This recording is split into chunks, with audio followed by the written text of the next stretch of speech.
সবাই পেরেশান হয়ে গেল, কি খবর কি খবর। আমরা তো মনে করছি আলেমের লাশটা পচে শেষ হয়ে গেছে, মাত্র কয়েকটা হাড্ডি অবশিষ্ট আছে, কিন্তু কবরের ভিতরে তাকায়া দেখি সেখানে আলেমের লাশটা নাই, সেখানে একটা লাশ আছে, মনে হয় অল্প কিছুক্ষণ আগে দাফন করা হয়েছে। আওয়াজ দিয়ে বলা যাবে কি সুবহানাল্লাহ। মনে হচ্ছে কিছুক্ষণ আগে একটা মরা লাশকে এখানে দাফন করা হয়েছে। কিন্তু লাশ যদি দাফন করা হয়, কবরের উপরের মাটি খনন করার কিন্তু একটা চিহ্ন থাকে, কথা বলেন ঠিক কিনা? কিন্তু কবরের উপরে কোনো চিহ্ন নাই, কিন্তু লাশটা দেখায় মনে হচ্ছে কিছুক্ষণ আগে কবরস্থ করা হয়েছে। সবাই কৌতূহল বশত সেই লাশের মুখের কাছের জায়গাটুকু, কাপড়টুকু যখন সরায়া দিল, আল্লাহু আকবার, কেমন দেখা গেল যেখানে আলেমের লাশটা থাকার কথা ওই কাফনের ভিতরে একটা মহিলার লাশ আছে। আওয়াজ দিয়ে বলেন না আল্লাহু আকবার। সবাই কৌতূহল হয়ে গেল, কিরে আলেমের লাশটা কোথায় গেল কোথায় গেল?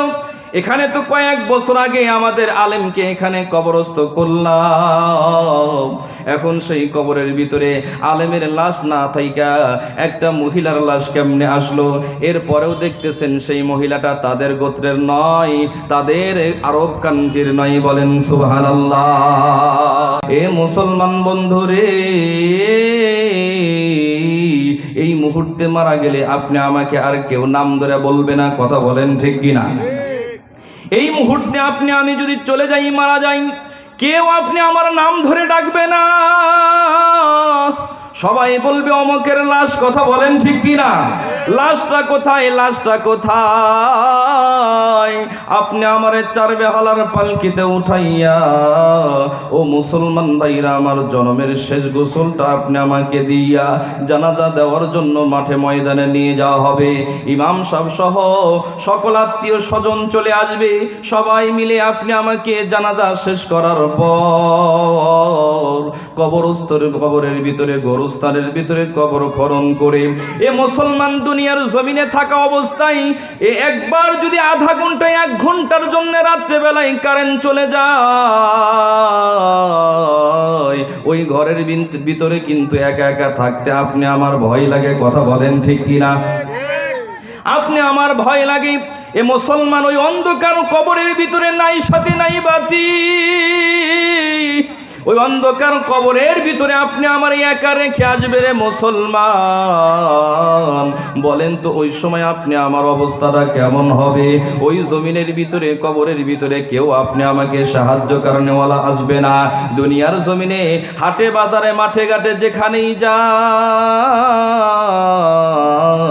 কেউ আপনি আমাকে আঘাত করলে ভাই আগায় আসে, বন্ধু আগায় আসে, বাবা আগায় আসে, কথা বলেন ঠিক না বেঠি?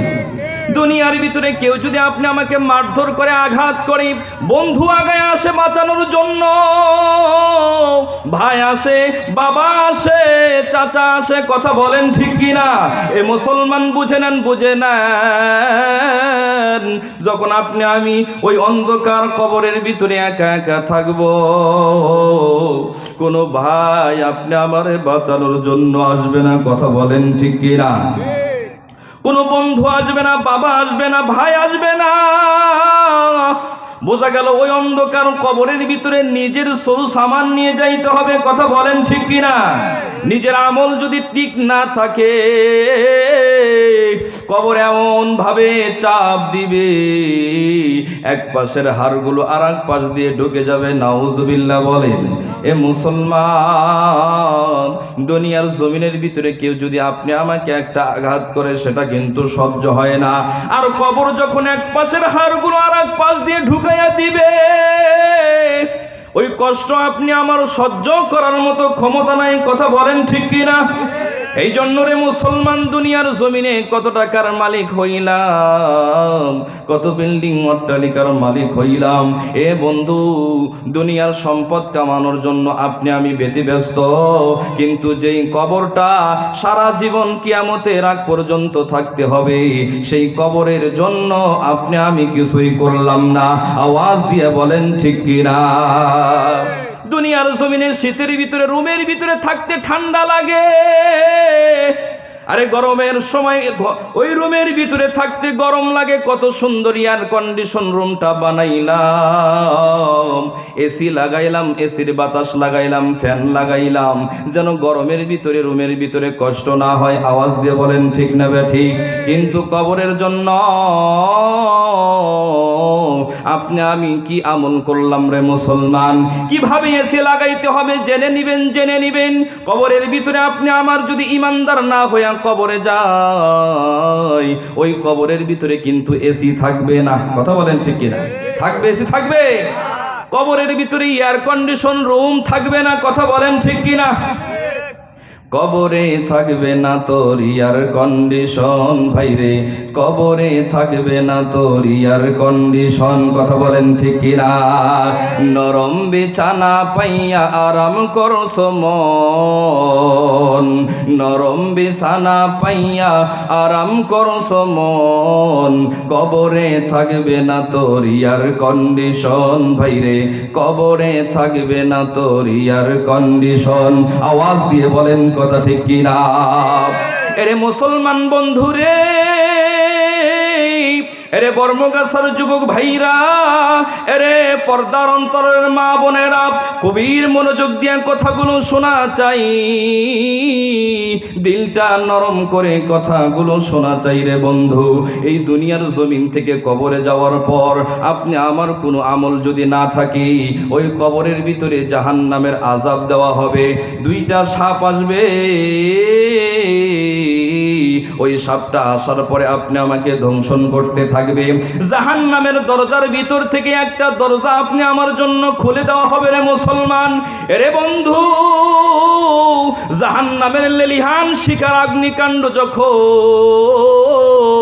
আপনি আমার কবরের ভিতরে দাউ দাউ করে আসতে থাকবে, আপনি আমি যতই চিল্লা পাল্লা করে কান্দি না কেন, ওই কবরের ভিতরে কেউ বাঁচাতে আসবে না। আওয়াজ দিয়ে বলেন ঠিক কিনা? কেউ আসবে না আপনি আমাকে বাঁচাইতে। একমাত্র কে আসবে? জোরে বলেন কে? আল্লাহ ছাড়া কবরের ভিতরে কেউ আপনি আমাকে বাঁচাইতে আসবে না। তিনিই হলেন রহমান, তিনিই হলেন রহিম আল্লাহ। কথা বলেন ঠিক কিনা? মুসলমান ভাইরা আমার, প্রশংসা করব কার? জোরে বলেন কার? প্রশংসা একমাত্র কেবলমাত্র আল্লাহর জন্য। কথা বলেন ঠিক কিনা? প্রশংসা সবই কেবল তোমারি, প্রশংসা সবই কেবল তোমারি রব্বুল আলামিন। দয়ালু মেহেরবান করুণা অফুরান, দয়ালু মেহেরবান করুণা অফুরান, আর কেহ নয় তুমি মালিক শেষ বিচারের দিন, শেষ বিচারের দিন। কথা বলেন ঠিক কিনা? আমার ভাইরা, আমার বন্ধুগণ, এরে মুসলমান ভাইরা আমার,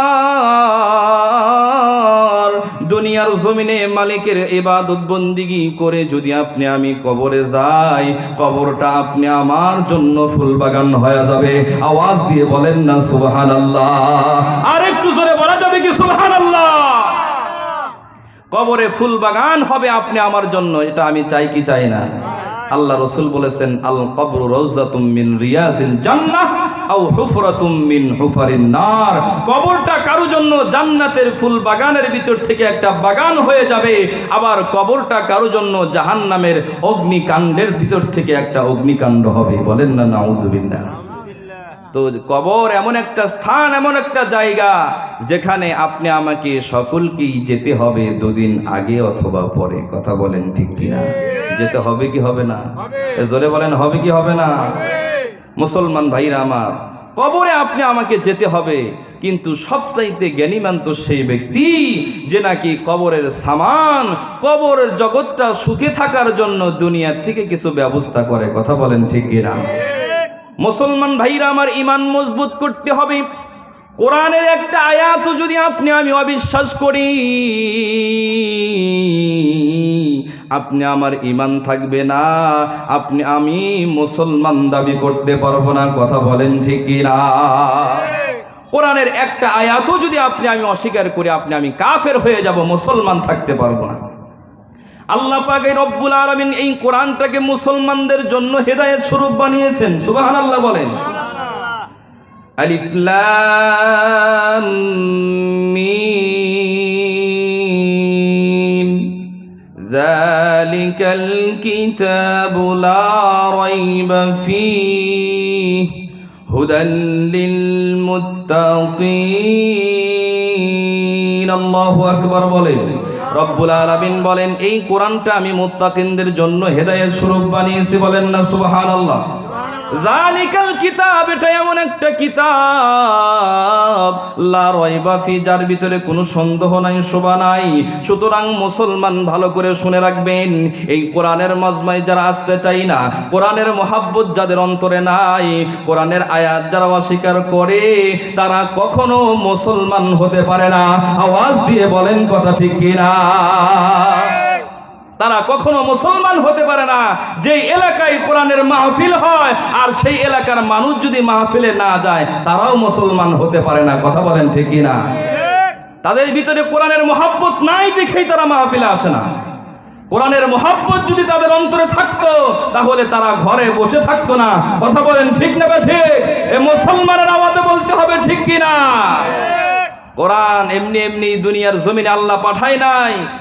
আমি শুধু নামে মুসলমান, কামে কামে যদি মুসলমান না হতে পারি, ওই দিন ধরা খাইতে হবে যেদিন আমার কোনো নিস্তার থাকবে না, ওই দিন ধরা খেয়ে যেতে হবে। আরে আকল না হো গাফিল तुझे दुनिया से जाना, तुझे एक दिन ये मुँह अपनी रब को सामने दिखाना। কথা বলেন ঠিক কি না? এরে গানিমা, দুনিয়াতে কি নাফরমানি করো, তুমি জ্ঞান হারায়ও না। দুনিয়া থেকে তোমাকে একদিন যেতে হবে, ওই দিন আল্লাহর সামনে তোমাকে দাঁড়াইতে হবে।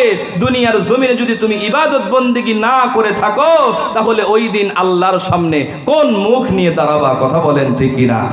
ওই দিন কোন মুখ নিয়ে দাঁড়াবো? কোরআনকে অবিশ্বাস করা যাবে না, কোরআনের আয়াতকে অস্বীকার করা যাবে না।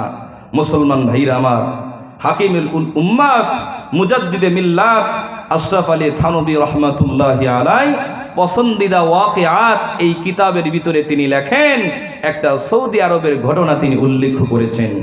কি উল্লেখ করেছেন? ওয়াহান নামের একজন আলেম ছিলেন, শায়েখ ছিলেন। এই ওয়াহান নামের একজন আলেম শায়েখ, তিনি বড় একজন আলেম ছিলেন, ইবাদতগার বান্দা ছিলেন। ইনি যখন ইন্তিকাল করলেন, মারা যাওয়ার পরে, মুসলমান ভাইরা আমার গভীর মনোযোগ দিয়ে কথাগুলো শুনবেন। তখন যিনি মারা গেলেন, এই আরবের শায়েখ আলেম যখন মারা গেলেন, মারা যাওয়ার পরে ওনাকে সবাই আত্মীয় স্বজন মিলে কবরস্থানের ভিতরে কবরস্থ করে দেওয়া হলো। কবরস্থানের ভিতরে কবরস্থ করা হলো। মুসলমান হিসেবে যখন আমি মারা যাই, আমি মারা যাওয়ার পরে আমার আত্মীয় স্বজন কিন্তু কবরস্থানে কবরস্থ করে। কথা বলেন ঠিক না ঠিক? আমার ভাইরা, আমার বন্ধুগণ, কথাগুলো দিলের কান দিয়ে বুঝবেন। আরবের আলেম দুনিয়ার জমিন থেকে যখন ইন্তেকাল করলেন, তার আত্মীয় স্বজন সকলেই মিলে তাকে কবরস্থানের ভিতরে কবরস্থ করে দিল। আমার ভাইরা, আমার বন্ধুগণ, অনেক দিন অতিবাহিত হওয়ার পর তার এলাকার ভিতরে, তার গোত্রের ভিতরে, তার পরিবারের ভিতরে আরেকজন মেয়ে মানুষ দুনিয়ার থেকে বিদায় নিয়ে চলে গেল। এবার সবাই মনে মনে নিয়ত করতেছেন, যেহেতু অনেক বছর আগে আমাদের আলেমকে কবরস্থানের ভিতরে কবরস্থ করেছি, কবরস্থানের ভিতরে আর কোথাও জায়গা নাই, তাহলে একটা কাজ করি, ওই আলেমের কবরটা আমরা খনন করি। আলেমের কবরটা খনন করার পরে, কারণ এতদিন হয়ে গেছে, সেই আলেমের লাশটা তো আর লাশ নাই, তার রক্ত মাংসগুলো সব পচে গলে মাত্র কয়েকটা শরীরের হাড্ডি গুড্ডিগুলো রয়েছে। তাহলে আমরা এই মহিলাটাকে ওই কবরের ভিতরে দাফন করে ওই আলেমের হাড্ডিগুলো ওই মহিলার কবরের ভিতরে কবরস্থ করে দিব। এই নিয়ত করার পরে মহিলার লাশটা যখন নিয়ে কবরস্থানের ভিতরে রওনা করেছে রে মুসলমান, এবার যখন ওই আলেমের কবরটা খনন করা শুরু করলো, আস্তে আস্তে এক পর্যায়ে যখন কবরটা খনন শেষ হয়ে গেল, এবার আশ্চর্যজনক বিষয় হলো রে মুসলমান, কবরটা খনন করার পর সবাই যখন কবরের দিকে তাকাইল, কবরের দিকে তাকাইয়া দেখে যে আলেমের লাশটা হাড্ডি দেখার কথা ছিল, সেই আলেমের লাশ ওই কবরের ভিতরে নাই। আওয়াজ দিয়ে বলেন আল্লাহু আকবার। মুসলমানের আওয়াজে বলতে হবে আল্লাহু আকবার। এবার সবাই পেরেশান হয়ে গেল, কি খবর কি খবর। আমরা তো মনে করছি আলেমের লাশটা পচে শেষ হয়ে গেছে, মাত্র কয়েকটা হাড্ডি অবশিষ্ট আছে, কিন্তু কবরের ভিতরে তাকায়া দেখি সেখানে আলেমের লাশটা নাই, সেখানে একটা লাশ আছে, মনে হয় অল্প কিছুক্ষণ আগে দাফন করা হয়েছে। আওয়াজ দিয়ে বলা যাবে কি সুবহানাল্লাহ। মনে হচ্ছে কিছুক্ষণ আগে একটা মরা লাশকে এখানে দাফন করা হয়েছে, কিন্তু লাশ যদি দাফন করা হয় কবরের উপরের মাটি খনন করার কিন্তু একটা চিহ্ন থাকে, কথা বলেন ঠিক কি না? কিন্তু কবরের উপরে কোনো চিহ্ন নাই, কিন্তু লাশটা দেখায় মনে হচ্ছে কিছুক্ষণ আগে কবরস্থ করা হয়েছে। সবাই কৌতূহল বশত সেই লাশের মুখের কাছের জায়গাটুকু, কাপড়টুকু যখন সরায়া দিল, আল্লাহু আকবার, কেমন দেখা গেল যেখানে আলেমের লাশটা থাকার কথা ওই কাফনের ভিতরে একটা মহিলার লাশ আছে। আওয়াজ দিয়ে বলেন না আল্লাহু আকবার। সবাই কৌতূহল হয়ে গেল, কিরে আলেমের লাশটা কোথায় গেল কোথায় গেল? এখানে তো কয়েক বছর আগে আমাদের আলেমকে এখানে কবরস্থ করলাম, এখন সেই কবরের ভিতরে আলেমের লাশ না থাইকা একটা মহিলার লাশ কেমনে আসলো? এরপরেও দেখতেছেন সেই মহিলাটা তাদের গোত্রের নয়, তাদের আরব কান্ট্রির নয়। বলেন সুবহানাল্লাহ। কারণ মানুষের চেহারার দিকে তাকাইলেই বোঝা যায় এটা কোন দেশের লোক, কথা বলেন ঠিক কিনা? মালয়েশিয়ার লোকদের দিকে তাকাইলেই বোঝা যায় এটা মালয়েশিয়ার লোক, আফ্রিকার লোকদের দিকে তাকাইলেই বোঝা যায় এটা আফ্রিকার লোক, কথা বলেন ঠিক কিনা? এবার ইউরোপ কান্ট্রির লোকদের দিকে তাকাইলেই বোঝা যায় তারা ইউরোপ কান্ট্রির লোক। এবার নাইজেরিয়ার লোকের দিকে তাকান লাগে না, দূর থেকে দেখলেই বোঝা যায় এটা নাইজেরিয়ান, কথা বলেন ঠিক কিনা? কিন্তু আমাদের বাংলাদেশের মানুষ হলো ভেজিটেবল মার্কা। কি মার্কা? ভেজিটেবল। এরা মালয়েশিয়ার মতো দেখা যায়, বাংলাদেশের মতো দেখা যায়, নাইজেরিয়ার মতো দেখা যায়, আছে না নাই? বাংলাদেশের মানুষ হলো ভেজিটেবল, মানে শাকসবজি। শাকসবজি যখন ভাজি করা হয় বিভিন্ন রকমের শাকসবজি একসাথে ভাজি করে, কথা বলেন ঠিক কিনা? তো আমাদের বাংলাদেশের মানুষ হলো ভেজিটেবল মার্কা। কি মার্কা? ভেজিটেবল মার্কা। কিন্তু অন্য অন্য রাষ্ট্রের দিকে তাকায় দেখবেন প্রায় মানুষগুলো সেম টু সেম, ওদের দিকে তাকাইলেই বোঝা যায় এরা ওই দেশের লোক, কথা বলেন ঠিক কিনা? তো ওখানকার স্থানীয় লোকজন যখন কবরের ভিতরে তাকাইছে, দেখতেছে এই মহিলা তো আমাদের আরব কান্ট্রির নয়, এটা অন্য একটা জায়গার মানুষ, তাহলে এই জায়গায় কে বা কে দাফন করলো? এদিকে পুরা সৌদি আরবের ভিতরে শোরগোল মাচায় গেল যে অমুক জায়গায় আলেমের কবরের ভিতরে একটা মহিলা মানুষের লাশ। কি মানুষের লাশ? মহিলার লাশ। সবাই সেখানে যাওয়ার জন্য এরকম তাড়াহুড়া করতেছে, একদম সেখানে মানুষ দিয়া ভরপুর হয়ে গেছে। এখানে যে আমরা ওয়াজ করতেছি যতগুলো মানুষই আছেন না কেন, এরকম একটা ঘটনা যদি আমাদের বাঁশুড়িয়া কবরস্থানে ঘটে, আপনারা বলবেন হুজুর তো আমাদের এলাকায়, আগামী বছর আবার ওয়াজ শুনবো, আজকে আগে ওইটা দেখে আসি, কথা বলেন ঠিক কিনা? বলে ওয়াজ আরো শোনা যাবে, কিন্তু আগে ওই ঘটনা দেখে আসি। তো এবার যখন এরকম শোরগোল মচায়া গেছে, সবাই সেখানে আসার জন্য প্রস্তুতি গ্রহণ করেছে, মানুষ দিয়া ভরপুর হয়ে গেছে, দাঁড়ানোর জায়গা নাই, সবাই আতঙ্কিত। ঘটনা কি? আলেমের জায়গায় মহিলার লাশ কোথার থেকে আসলো? এদিকে মাটির উপরে তাকায়া দেখা গেল এখানে যে মাটি খনন করছে সেই দাগও নাই। বলেন সুবহানাল্লাহ। মুসলমান ভাইরা আমার কথাগুলো দিলের কান দিয়া বুঝবেন। ইন দি মিন টাইমে হঠাৎ করে দূর থেকে একজন ব্যক্তি আওয়াজ দিয়ে বলতেছেন, আমি একটু দেখতে চাই, আমি একটু দেখতে চাই। এবার ভিড়েরকে হটাইয়া দিয়া আস্তে আস্তে যখন ওই লোকটা সামনের দিকে অগ্রসর হলো, আমার বাজান রে বন্ধু রে, এবার যখন কবরের পাশাপাশি যখন পৌঁছে গেল, লোকটা তাকায়া দেখতেছে কবরের ভিতরে যেই মহিলার লাশটা দেখা যায়, সবাইকে ডাকিয়া বলতেছে, এই মহিলাকে আমি চিনি। বলেন আল্লাহু আকবার। এই মহিলাটাকে আমি চিনি। এবার সমস্ত লোকজন, ওখানকার মানুষ মনে মনে ভাবলেন, তাহলে এই লোকটাই কোনো কায়দায় কিছুক্ষণ আগে দাফন করে গেছে, না হইলে এই ব্যক্তি কেমনে চেনে? ওই সময় ছিল হজের মৌসুম, ওই ব্যক্তিটা ইউরোপ কান্ট্রি থেকে হজ করার জন্য গেছে। যখন এরকম শোরগোল মাচায় গেছে, এরকম হট্টগোল দেখছে, আলোড়ন সৃষ্টিকারী যখন ঘটনা দেখছে, তখন সেই লোকটা হজ বাদ দিয়ে সেখানে দেখার জন্য গিয়েছে। মুসলমান ভাইরা আমার, যুবক বন্ধুরে, পর্দার অন্তরালের মারা, আমার মহাব্বতের বোনেরা, কথাগুলো গভীর মনোযোগ দিয়ে শুনবেন। লোকটা যখন বলছে এই মহিলাকে আমি চিনি, সবাই মনে মনে চিন্তা করেছে, মনে হয় এই লোকটাই কিছুক্ষণ আগে দাফন করে গেছে। এবার সবাই ডাক দিয়ে বলতেছেন, ভাইজান আপনি কোন দেশ থেকে এসেছেন? সে বলতেছে, আমি ইউরোপ কান্ট্রি থেকে এসেছি। আপনি এই মহিলাকে কেমনে চেনেন? আপনার সঙ্গে কি এসেছিল? তিনি ডাক দিয়ে বলতেছেন, না না, সে আমার সঙ্গে আসে নাই, সে আমার সঙ্গে আসে নাই, আমি হজ করার জন্য এসেছি। তাহলে আপনি কিভাবে চেনেন? এবার আগন্তুক লোকটি ডাক দিয়ে বলতেছেন, আমি এই মহিলার বাড়িতে কাজ করতাম, দারোয়ান হিসেবে কাজ করতাম। আল্লাহু আকবার বলেন। এই মহিলাটা ছিল ইহুদি পরিবারের একজন সম্ভ্রান্ত পরিবারের মেয়ে। আমি সেই ইহুদের বাড়িতে কাজ করতাম। আমি যখন ইহুদির বাড়িতে কাজ করতাম, আমি তার বাসায় কাজ করার কারণে এই মেয়েটা আমার কাছে মাঝে মাঝে আসতো, আমার সঙ্গে সাক্ষাৎ করত, কথাবার্তা বলতো।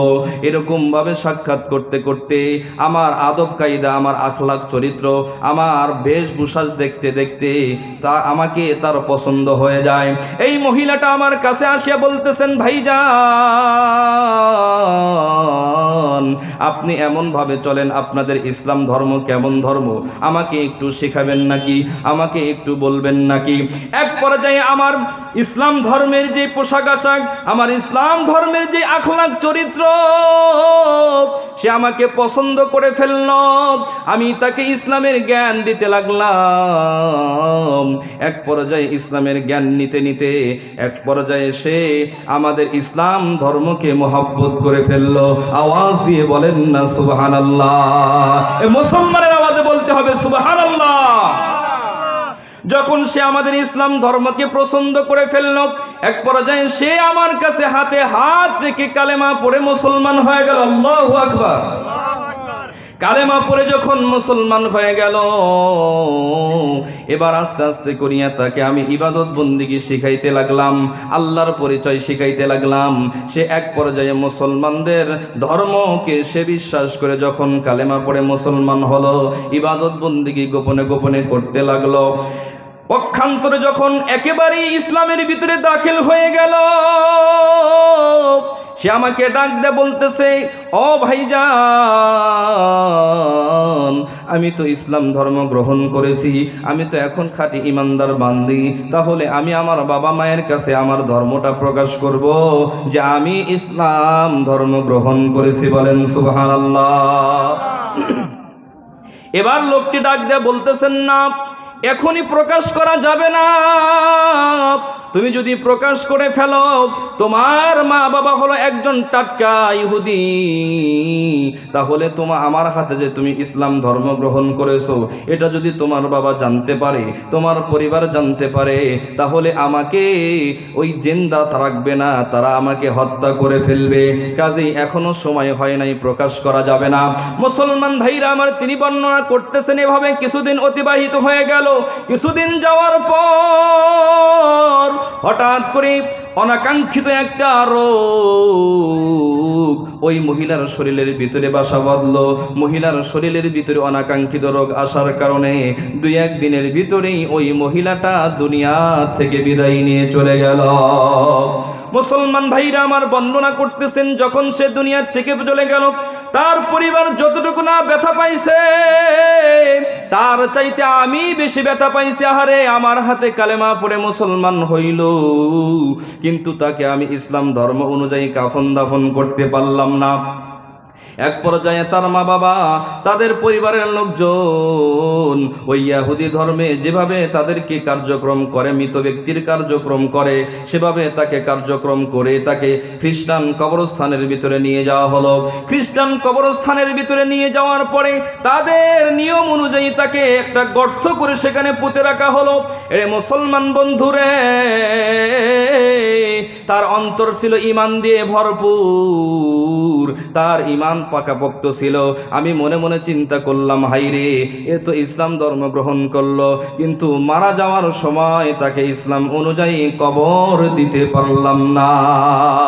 আমার মনে হয় সে যেহেতু ইসলাম ধর্ম গ্রহণ করেছিল, আল্লাহকে ভালোবেসেছিল, রসুলকে মহাব্বত করেছিল, এই জন্য আল্লাহ পাক রব্বুল আলামিন যার সাথে যার মহাব্বত তার কিয়ামত। কথা বলেন ঠিক কিনা?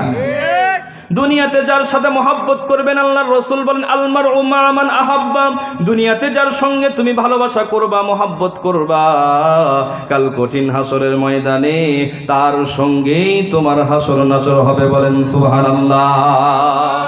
যেহেতু সে অন্তর দিয়া ইসলামকে ভালোবেসেছে, রসুলকে মহাব্বত করেছে, যেহেতু তার কবর যদিও খ্রিস্টান মানুষের কবরের ভিতরে হয়, মদিনাওয়ালাকে মহাব্বত করার কারণে আল্লাহ পাক তাকে মদিনাওয়ালার কাছে পবিত্র ভূমিতে পৌঁছায়া দিয়েছে। বলেন সুবহানাল্লাহ।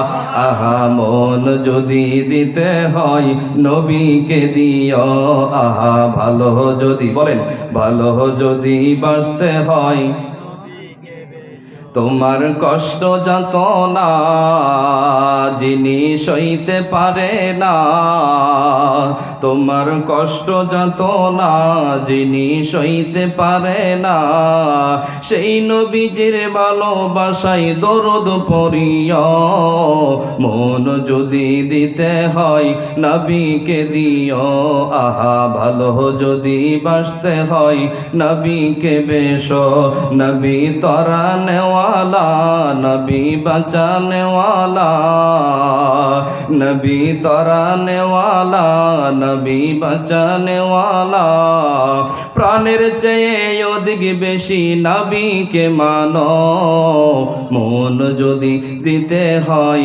নবীকে দিও, আহা ভালো যদি বাঁচতে হয় নবীকে বেশো। কথা বলেন ঠিক কিনা? আমরা মুসলমান হিসেবে নবীর আশিক দাবি করতে হলে কাকে ভালোবাসতে হবে? জোরে বলেন কাকে? নবীকে ভালোবাসতে হবে। আল্লাহ রাব্বুল আলামিন বলেন কুল ইন কুনতুম তুহিব্বুনাল্লাহ ফাত্তাবিউনি ইউহিব্বুকুমুল্লাহ। আর আল্লাহর রাসূল বলেন মান আহাব্বা সুন্নতি ফাকাদ আহাব্বানি ওয়া মান আহাব্বানি কানা মাই ফিল জান্নাহ। বলেন সুবহানাল্লাহ। আল্লাহ বলেন ওরে মুসলমান ইমানদার বান্দা বান্দিরে, তোমরা কেউ যদি আমি আল্লাহর সঙ্গে ভালোবাসা করতে চাও, মোহাব্বত করতে চাও, আমার নবীকে ভালোবাসো। আর আমার নবী বলেন তোমরা যদি আমার উম্মত হও, আশেক হও, আমি নবীকে মোহাব্বত করতে চাও, তাহলে তোমরা আমি নবীকে, আমার নবীর সুন্নত আঁকড়ায়া ধরো। বলেন সুবহানাল্লাহ। মুসলমান ভাইরা আমার, বলতেছিলাম এবার যখন সবাই বুঝতে পারলো তার এই অন্তর আল্লাহর সঙ্গে লেগে থাকার কারণে, মদিনাওয়ালাকে মহাব্বত করার কারণে, আল্লাহ পাক রব্বুল আলামিন তার ঠিকানা মদিনায় জান্নাতের বাগানের ভিতরে, মদিনার পুত পবিত্র মাটির ভিতরে তাকে কবরস্থ করায় দিছে। ওয়াজ দিয়ে বলেন সুবহানাল্লাহ। এবার সবাই আশ্চর্য হয়ে গেল, বুঝলাম মহিলা ইবাদত করেছে, দেখা এইখানে তাকে নিয়ে আসা হয়েছে, কিন্তু যেই জায়গায় আলেমের লাশ রাখা হয়েছে, আলেমের লাশটা কোথায় গেল? কথা বলেন ঠিক না ঠিক? জানার দরকার আছে না নাই? আলেমের লাশটা কোথায় চলে গেল? সবাই কৌতূহল বশত এবার জিজ্ঞাসা করলো, ভাই তুমি তো বাসায় চলে যাইবা, বাড়িতে চলে যাইবা, তুমি একটু বাড়িতে যাওয়ার পরে এই মহিলাকে যেই খ্রিস্টান কবরস্থানের ভিতরে কবরস্থ করা হয়েছিল তার কবরটা একটু খনন করে দেখবা, সেখানে আমাদের এই মক্কার আলেমকে পাওয়া যায় নাকি। আল্লাহু আকবার বলেন। এবার হজ শেষ হয়ে গেল, ব্যক্তি তার ইউরোপ কান্ট্রি তার ঠিকানায় চলে গেল। যাওয়ার পরে যে আগে যেখানে চাকরি করত ওই মহিলার বাবার বাড়িতে চলে গেল। যাওয়ার পরে সেখানে তাদের সঙ্গে সাক্ষাৎ করলো। সাক্ষাৎ করার পরে এই কথা সেই কথা, এই কথা সেই কথা বলতে বলতে হঠাৎ করে তিনি মনে মনে চিন্তা করতেছেন তার মেয়ের ঘটনা আমি যে মক্কাতে দেখে আসলাম সেই ঘটনা তাদেরকে বলবো। এবার মনে মনে চিন্তা করে তারা হয়তো বিশ্বাস করবে না, মানবে না, কারণ তারা হলো খ্রিস্টান ইহুদি আর আমি হলাম মুসলমান। মুসলমানের কথা তারা বিশ্বাস করবে না। কথা বলেন ঠিক কিনা? এবার এক পর্যায়ে বলেই ফেললেন আমি মক্কাতে গিয়েছিলাম হজ করার জন্য, সেখানে কবরের ভিতরে আপনার মেয়ের লাশ দেখলাম। আওয়াজ দিয়ে বলেন সুবহানাল্লাহ। এই কথা বলার পরে ওই মেয়ের মা বাবা উপহাস করে ঠাট্টা বিদ্রুপ করে হাসিতে উড়াইয়া দিল। এবার এই ব্যক্তি মুসলমান ইমানদার ব্যক্তি ডাক দেয়া বলতেছেন আপনারা হাসিতে উড়াইয়া দিলেন, কোনো সমস্যা নাই। আপনারা যদি বিশ্বাস করতে চান, প্রমাণ করতে চান, তাহলে আপনার মেয়েকে যেই কবরের ভিতরে, যেই গর্তের ভিতরে আপনার মেয়েকে পুঁতে রাখা হয়েছে, চলেন একটু সেই গর্তটা খনন করে দেখি আপনার মেয়ে সেখানে আছে কিনা। আওয়াজ দিয়ে বলেন কথা ঠিক কিনা? এবার যখন বলা হয়েছে চলেন দেখি আপনার মেয়েকে যে গর্তের ভিতরে রাখা হয়েছে সেখানে আছে কিনা, এবার মা আর বাবা বলতেছে ঠিক আছে চলো দেখা যাক কি ঘটনা হয়েছে। এবার সবাই মিলে সেই কবরস্থানে চলে গেল। খ্রিস্টানরা যেখানে কবরস্থ করে সেই কবরস্থানে যাওয়ার পরে যে মেয়েকে যেখানে কবর দেওয়া হয়েছিল, পুঁতে রাখা হয়েছিল, সেখানে যাওয়ার পরে যখন খনন করেছে, খনন করে দেখতেছেন যে মেয়েকে যেভাবে রাখা হয়েছিল সেই মেয়ে আর সেভাবে নাই। আল্লাহু আকবার বলেন। মেয়েকে কবরের ভিতরে, গর্তের ভিতরে যেভাবে পুঁতে রাখা হয়েছিল সেভাবে আর নাই। ওইখানে যেকে রাখা হয়েছে অনেক বড় সাইজের একটা কাফন দেখা যায়। কাফনের কাফনটা যখন সরানো হলো, তাকায় দেখতেছে তাদের মেয়ে নাই, ওই লোকটা একজন দাড়িওয়ালা যুবক। আওয়াজ দিয়ে বলেন না আল্লাহু আকবার। মুসলমান ভাইরা আমার, এবার সবাই আশ্চর্য হয়ে গেলেন ঘটনা কি, ঘটনা কি? যেই গর্তের ভিতরে আমার মেয়েকে কবর দেওয়া হয়েছিল, পুঁতে রাখা হয়েছিল, সেই কবরের ভিতরে দাড়িওয়ালা যুবকের লাশ কেমনে আসলো? এভাবে ওই সময় তো কোনো ইন্টারনেটের যুগ ছিল না, টেলিফোনের যুগ ছিল না, মোবাইলের যুগ ছিল না। এইভাবে আস্তে আস্তে এক পর্যায়ে যখন সময় অতিবাহিত হয়ে গেল, মক্কায় যখন খবর পৌঁছে গেল রে মুসলমান, মক্কাতে খবর পৌঁছে যাওয়ার পরে সবাই চিন্তা ভাবনা করলো, মক্কার আলেমরা সবাই একটা মিটিং ডাকলো, বৈঠক করলো। বৈঠক করার পরে চিন্তা ভাবনা করলো, কিরে আমাদের আলেম তো খুবই ভালো আলেম ছিল, তাহলে তার কবরটা ইহুদিদের কবরস্থানে কেমনে হলো? তার লাশটা কিভাবে ইহুদিদের কবরে চলে গেল? এবার সবাই এলাকার ভিতরে সবাই একে অপরকে জিজ্ঞাসা করে অমুক আলেমটা কেমন ছিল? সবাই তার উত্তরে বলতেছেন এই আলেমটা খুবই পরহেজগার ছিল, ভালো ছিল। মুসলমান ভাইরা আমার, লম্বা ঘটনা সংক্ষিপ্ত করে দিলাম। আমাদের দাওয়াতে মেহমানগণ চলে এসেছেন। মুসলমান বন্ধুরা আমার, দিলটা নরম করে দিবেন।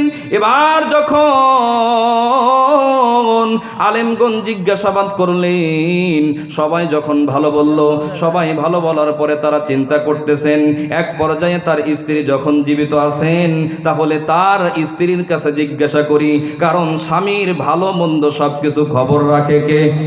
জোরে বলেন কে? হ্যাঁ, স্ত্রী। কত মালা কইতেছে আল্লাহ। আল্লাহ তো সবার খবর রাখে, কথা বলেন ঠিক কিনা? আল্লাহ সবার খবর রাখে, কিন্তু স্বামী ভালো না মন্দ এইটার যাচাই বাছাই সমস্ত খবর কার কাছে থাকে? স্ত্রীর কাছে থাকে। এবার যখন সমস্ত আলেমগণ স্ত্রীর কাছে গেলেন, যাওয়ার পরে জিজ্ঞাসা করলেন, বোন আপনার স্বামী একজন আলেম মানুষ ছিলেন, তার কি কোনো এরকম খারাপ অভ্যেস ছিল? তার কি কোনো বদ আমল ছিল যার করেন আল্লাহ রব্বুল আলামিন তার সঙ্গে এরকম ঘটনা ঘটালো? এবার স্ত্রী ডাক দিয়ে বলতেছেন, আমার স্বামী এলাকার ভিতরে সবচাইতে একজন পরহেজগার, ইবাদতগার বান্দা ছিল। বলেন সুবহানাল্লাহ। এবং স্বামী হিসাবে স্ত্রীর সঙ্গে যতটুকু হক আদায় করার তার চাইতে তিনি বেশি করেছেন। সুবহানাল্লাহ বলেন। তার চাইতে আগে বলে দিয়েছে